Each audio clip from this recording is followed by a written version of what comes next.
ભાઈ જેમ મેં કીધું ને કે બોપલની અંદર તમારે સોબો સેન્ટર થી થોડાક આગળ આવશો એટલે પછી ક્યાં આવવાનું ભાઈ? ગમારા કેપિટલ્સ માં. હા, રિયલ પેપરિકા વાળાની સીધી ગલીમાં 11 નંબરની દુકાન છે. પ્યોર કાઠિયાવાડી સુરેન્દ્રનગર નો ટેસ્ટ લેવો હોય તો એ લોકો માટે વેલકમ ને. વેલકમ. અહીંયા ખાવાની મજા આવે ભાઈ, સુરેન્દ્રનગર જેવો ટેસ્ટ છે. 40 વર્ષથી આ ખાઉં. સુરેન્દ્રનગર ઓટલા ઉપર એમની શરૂઆત હતી ત્યારે દરરોજ રાતે 10:30 આપણી થારી પડે. બટકી જાય એવું નથી ને? અરે ના ના ભાઈ, હું વાત કરો, મજા જ એવા રાખે વાગે જમવાની. જય શ્રી મહાકાળી પૂરી શાક, સુરેન્દ્રનગરના પ્રખ્યાત જૂના ને જાણીતા ઉકાભાઈ પૂરી શાક વાળા, બરોબર ને ભાઈ? અહીંયા તીખું તો મળી રહ્યું છે, સાથે સાથે તમને સૂકી ભાજી જોતી હોય, જે તીખું ઓછું ખાતે એ લોકો માટે પણ છે. આપણે કઈ કઈ મેનુ છે કહી દો ભાઈ.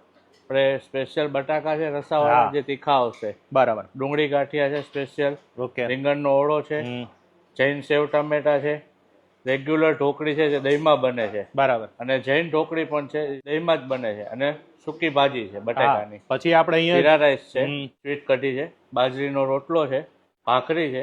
ને જે પણ બને છે બધું સિંગ તેલમાં, બરોબર ને? સિંગ તેલમાં. કોઈ પામોલ નહીં, કોઈ કપાસિયા તેલ નહીં વાપરવાનું. મેનુમાં આ જેટલું દેખાય ને એટલું બધું મળશે, પણ સ્પેશિયલ બટાકાનું શાક મંગાવવાનું ભૂલતા નહીં.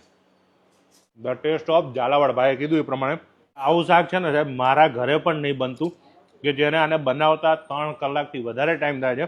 અને આની અંદર જે ખાઓ એટલે તમને એસિડિટી ના થાય એની ગેરંટી. હા, તમને ભલે તીખું લાગે, જોવામાં તમને લાગે, પણ ખાધા બાદ તમને કાલ તકલીફ ના થાય એની ગેરંટી મારી પણ છે.